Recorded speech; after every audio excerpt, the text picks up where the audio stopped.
कई बार भगवान हमारे रिश्ते खुद तोड़ देता है ताकि कोई हमारी जिंदगी खराब ना कर सके। दुनिया में सबसे खुश वही लोग हैं जो ये जान चुके हैं कि दूसरों से किसी भी तरह की उम्मीद करना बेकार है। जिंदगी में थोड़ा दुख भी जरूरी है। हमेशा सुख ही मिलता रहेगा तो आप कभी जिंदगी में आगे नहीं बढ़ पाओगे। ये गलत सोच है इंसानों की कि एक अकेला इंसान क्या कर सकता है। पर देखो जरा उस सूरज को जो अकेला ही सारी दुनिया को रोशन करता है। भाग्यशाली वो नहीं होते जिन्हें सब कुछ अच्छा मिलता है, बल्कि भाग्यशाली वो होते हैं जिन्हें कुछ भी मिलता है उसे वो अच्छा बना लेते हैं। गीता में लिखा है, जब इंसान की जरूरत बदल जाती है तब उसके बात करने का तरीका भी बदल जाता है। फायदा सबसे गिरी हुई चीज है, लोग उठाते ही रहते हैं। हारता वो है जो शिकायत बार बार करता है और जीतता वो है जो कोशिश 1000 बार करता है। जिस इंसान को हम बेहद प्यार करते हैं वही इंसान हमारा सबसे ज्यादा फायदा उठाता है, क्योंकि वो इंसान जानता है कि हमारी कमजोरी क्या है। इतने समझदार बनो कि किसी को माफ कर दो, लेकिन इतने बेवकूफ मत बनो कि धोखा देने वाले पर दोबारा विश्वास कर बैठो। उम्मीद मत छोड़ना, कल का दिन आज से बेहतर होगा। जिंदगी में उस लेवल तक पहुंच जाओ कि लोग आपको खोकर पछताए। जीवन में कभी भी किसी से अपनी तुलना मत कीजिए। आप जैसे हो सर्वश्रेष्ठ हो, क्योंकि ईश्वर की हर एक रचना सर्वोत्तम होती है। खुद को किसी से कम समझना ईश्वर की रचना का अपमान है। इंसान का मन ही उसका सबसे बड़ा दुश्मन और उसका सबसे बड़ा दोस्त होता है। यदि मन आपसे जीतता है तो आपका दुश्मन बन जाता है, और यदि आप मन से जीतते हो तो आपका सच्चा दोस्त बन जाता है।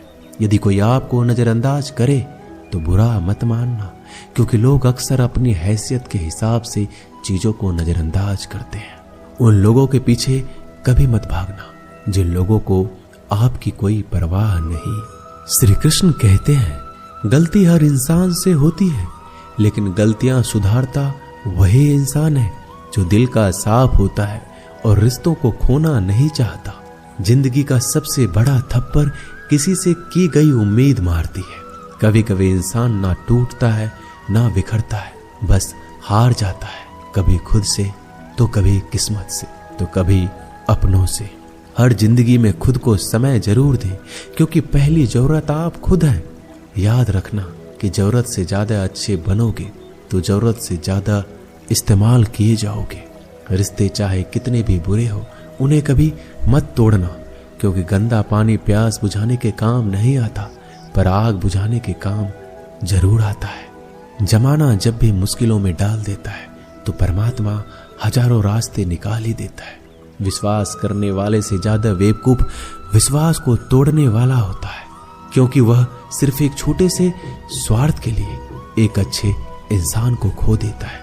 भलाई करते रहो पानी की तरह, बुराई खुद ही किनारे लग जाएगी कचरे की तरह। जब कोई समझे नहीं तो उसे समझाने की जरूरत ही क्या है। जब कोई माने नहीं तो उसे बताने की जरूरत ही क्या है। सच्चे दिल से किसी जरूरतमंद की मदद करके तो देखो। अगर दिल को सुकून ना मिले तो कहना, जिसे जाना है उसे जाने दो। अगर वो आज रुक भी गया तो कल चला जाएगा। इंसान को इंसान से दूर कर देने वाली सबसे पहली चीज जुबान है और दूसरी चीज पैसा है। जिन्हें सपना देखना अच्छा लगता है उनकी रात छोटी पड़ जाती है, और जिन्हें सपने पूरा करना अच्छा लगता है उनके दिन छोटे पड़ जाते हैं। किसी की आदत देखनी है तो उसे इज्जत, और किसी की अगर फितरत देखनी है तो उसे आजादी दो। हर इंसान में कोई ना कोई प्रतिभा जरूर होती है, पर लोग अक्सर इसे दूसरे जैसा बनने में नष्ट कर देते हैं। महंगे इतने भी मत बनो कि लोग तुम्हें बुला ना सके, और सस्ते इतने भी मत बनो कि लोग तुम्हें नचाते ही रहे। खामोशियां कभी बेजुबान नहीं होती। कुछ दर्द ऐसे होते हैं जो आवाज तक छीन लेते हैं। आजकल के लोग आपकी एक गलती के पीछे आपकी सारी अच्छाइयां भूल जाते हैं। जितने लोगों को समझाते जाओगे उतना ही अकेलापन और भी अच्छा लगता जाएगा। खत्म हो जाएंगे वो भी रिश्ते जिनसे मिलकर लगता है कि ये उम्र भर साथ देंगे। श्री कृष्ण कहते हैं, अहंकार किसी भी चीज का हो सर्वनाश करके ही छोड़ता है। खाली वक्त में तो हर कोई बात कर लेता है, प्यार तो तब होता है जब कोई आपसे बात करने के लिए आपका अपना सारा वक्त खाली कर दे। सब कुछ ठीक करने का इंतजार करोगे तो बैठे ही रह जाओगे। आप हिम्मत करो, खुद उठो, अपनी जिंदगी में सब कुछ ठीक कर दो।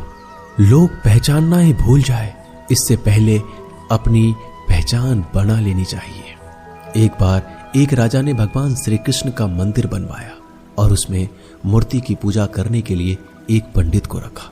हर रोज अपने मंत्री से कहकर मंदिर में एक माला भिजवाता था और पंडित जी को वो माला श्री कृष्ण को चढ़ाना होता था। उसके बाद राजा जब दर्शन के लिए आता था तो पुजारी वो माला भगवान की मूर्ति के ऊपर से निकालकर राजा के गले में पहना देता। कई सालों तक ऐसा चलता रहा। पंडित जी अब बूढ़े हो चुके थे।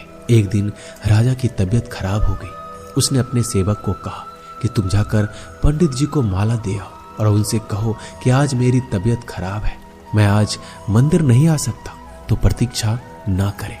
फिर राजा का सेवक वो माला लेकर पुजारी के पास गया और पूरी बात बता दी। पुजारी जी ने वो माला मूर्ति को चढ़ाई और सोचने लगे, इतने सालों से ये परंपरा चली आ रही है, लेकिन मैंने कभी भगवान का माला उतार कर खुद नहीं पहनी।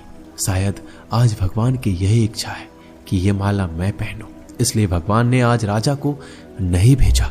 इसलिए आज अच्छा मौका है, ये माला मैं निकाल कर खुद पहन लेता हूँ। फिर उस पंडित ने भगवान की मूर्ति से माला निकाल कर खुद पहन ली। इसी बीच राजा का सेवक दौड़ के पंडित के पास आया और पंडित जी को कहने लगा कि राजा जी को ठीक नहीं लग रहा है, उनकी तबीयत और बिगड़ गई है, इसलिए अब वो प्रभु के दर्शन करना चाहते हैं। वो आ रहे हैं, उनकी सवारी जल्दी अभी मंदिर में आएगी।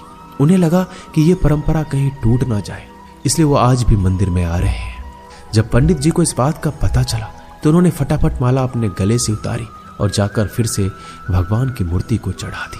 फिर कुछ देर बाद राजा वहां आए और रोज की तरह पंडित जी ने भगवान के ऊपर से माला निकाली और राजा को पहना दी।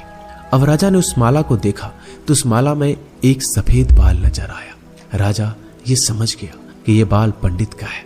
राजा ने पुजारी से पूछा, क्या ये माला आपने पहनी थी? इसमें सफेद बाल कहां से आया? यह सुनकर पुजारी जी घबरा गए। उन्हें लगा अगर मैं सत्य बता दूं तो राजा मुझे दंड देंगे, इसलिए वह पुजारी ने कहा, यह बाल तो श्री कृष्ण का है। राजा को सुनकर बहुत ही गुस्सा आया। उसने कहा, तुम झूठ बोल रहे हो, भगवान के बाल सफेद कब से होने लगे? राजा ने कहा, मैं फिर कल आऊंगा और श्रृंगार के समय देखूंगा कि उनके बाल सफेद है या काले। अगर बाल काले निकले और सफेद नहीं निकले तो आपको कल ही मृत्यु दंड दिया जाएगा, क्योंकि आपने मुझसे झूठ बोला है। राजा ये कहकर वहां से चला गया। इधर पुजारी भगवान के चरणों में गिरकर रोने लगे कि हे प्रभु, मुझे माफ कर दीजिए, मैं लोभ में आ गया था, मुझे लगा मुझे ये माला पहन लेनी चाहिए, मुझे बचा लीजिए, नहीं तो कल राजा मुझे मार देगा।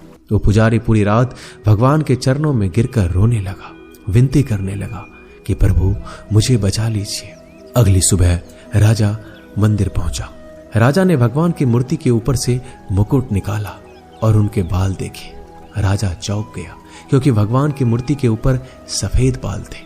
राजा ने सोचा ये पुजारी की कोई चाल है, इसने मौत की सजा से बचने के लिए भगवान के बाल सफेद कर दिए हैं। राजा यह बाल असली या नकली इसकी जांच करने के लिए बाल तोड़ने लगा।